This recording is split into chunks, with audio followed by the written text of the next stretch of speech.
Retirement is not about how much money you accumulate.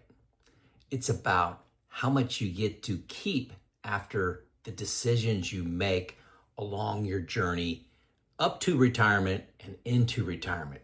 How much do you keep? Okay? In today's video, I'm going to go through 10 stories. They're going to be very short. And these are real life clients of Defining Wealth. Okay, they're today's sponsor. These are smart DIYers, felt good about their plan, and decided to go with the $300 plan review with Defining Wealth. These are their stories, their summaries, okay?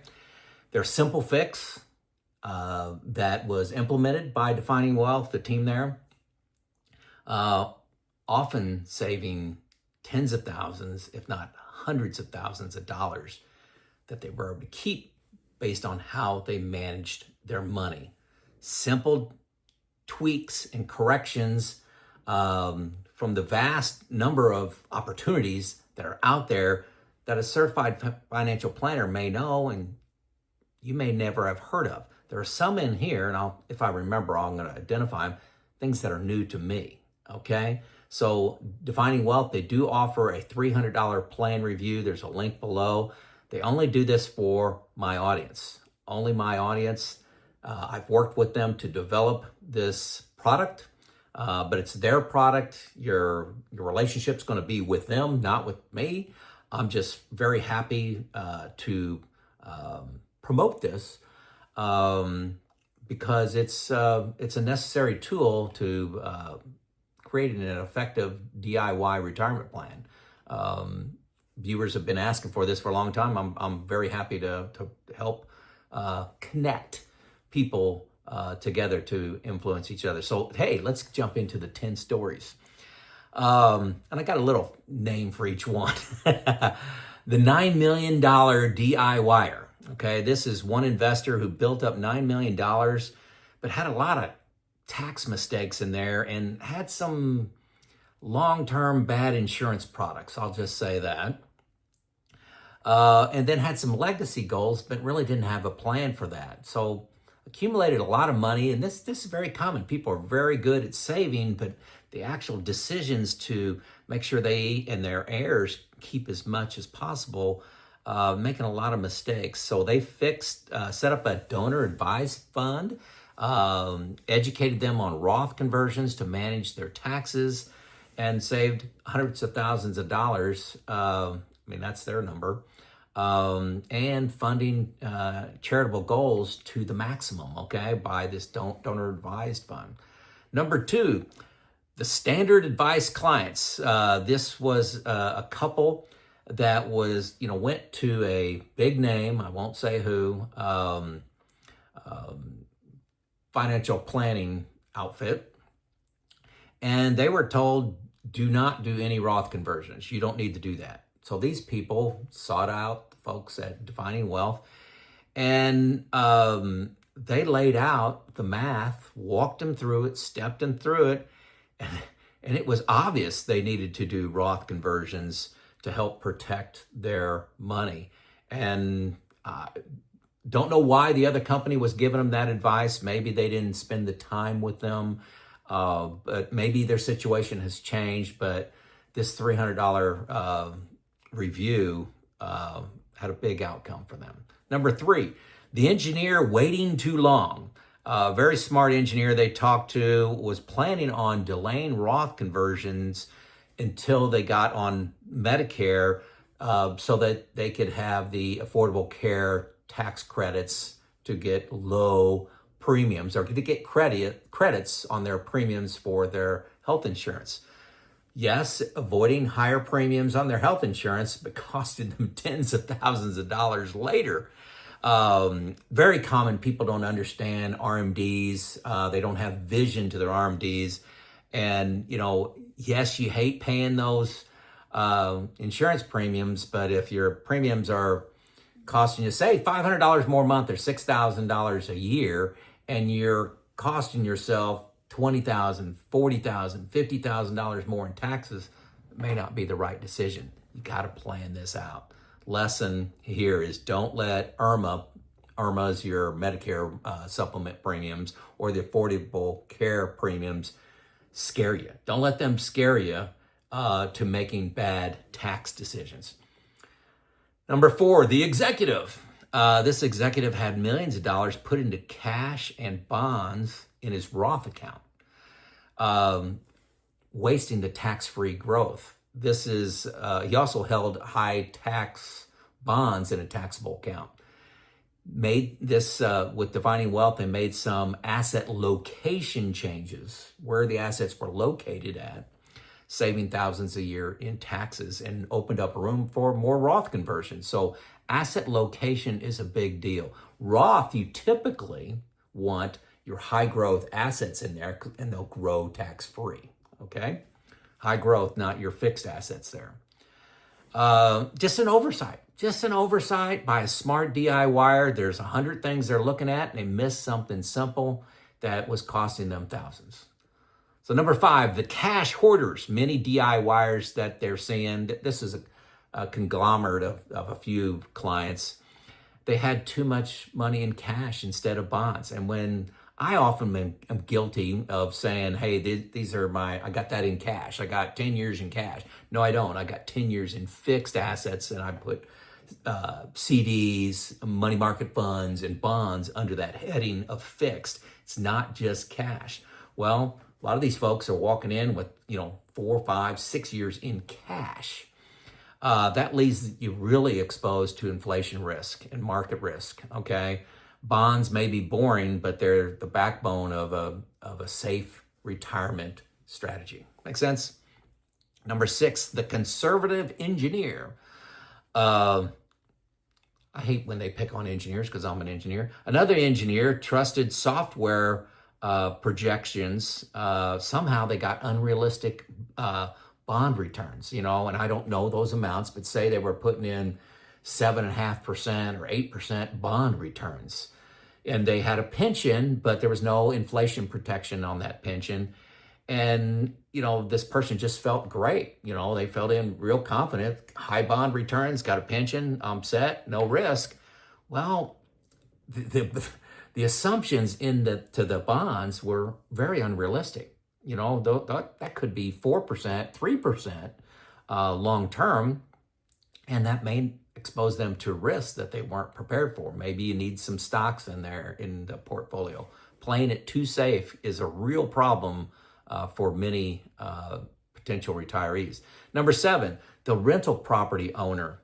A retired manager planned to sell all of his rentals if long-term care needs arose.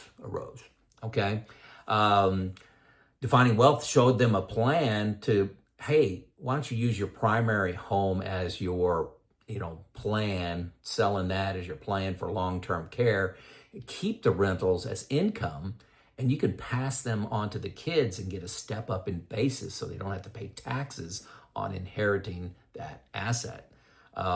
This was all news to me. I don't understand this one, but if you got rental property, make sure you run your plan by somebody else, and little tweaks can make a big, big difference.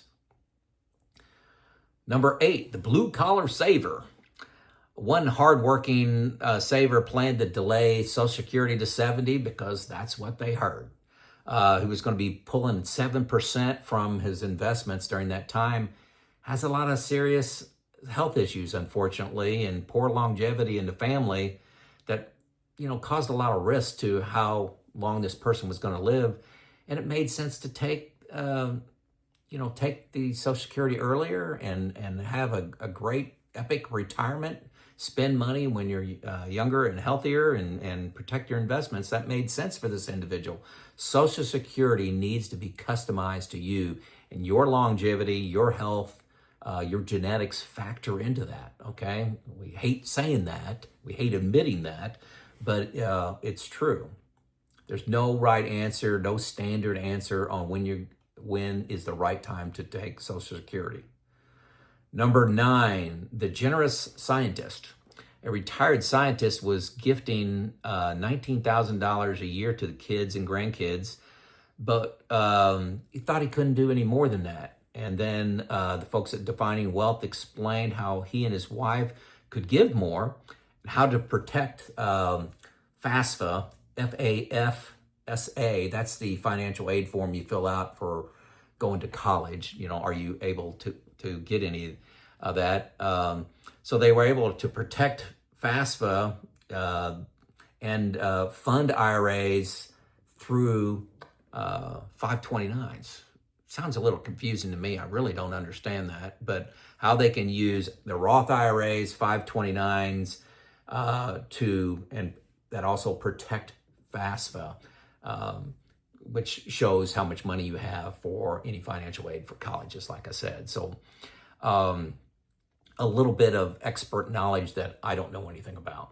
I hate to put content on here I don't know anything about, but this is a professional giving advice to somebody, and that's the message in this video is, if you feel very confident in your plan, why not run it by a professional? The odds are in your favor, way in your favor, that you're going to find 2, 3, 5 major changes that have a significant impact financially on how much money you keep, okay? Number 10 is the medical worker. A retiree started Roth conversions, but ignored asset allocation.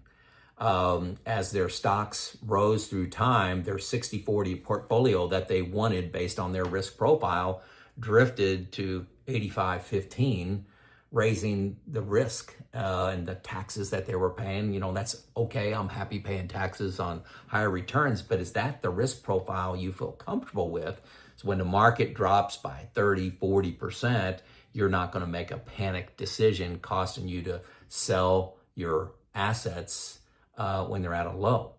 So getting your asset allocation to match your risk profile is critical. Keep an eye on that. Rebalance, understanding what risk you're taking.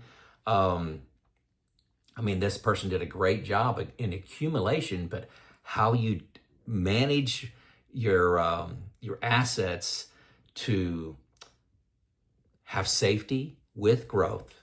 And safety is, partially defined by what are you going to have that is not at risk of stock market volatility.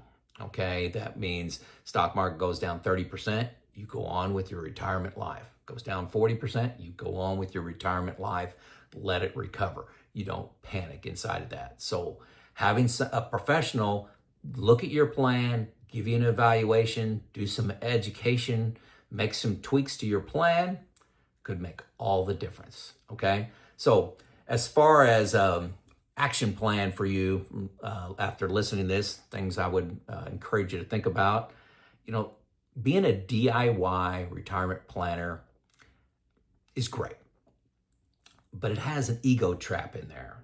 Don't be too overconfident and that you can't run your plan by somebody else. I think it is a huge mistake not to run your plan by a professional. And here, for my audience, there's a $300 opportunity for you to do that. Defining Wealth, like I said, they do a great job. They've had maybe 150 clients from me, something like that. They had to go offline for a while because of overwhelming demand. They do this as a service just to my audience, but they beefed up some things. I think they may even have hired some people to handle the increased load that is coming from these $300 reviews.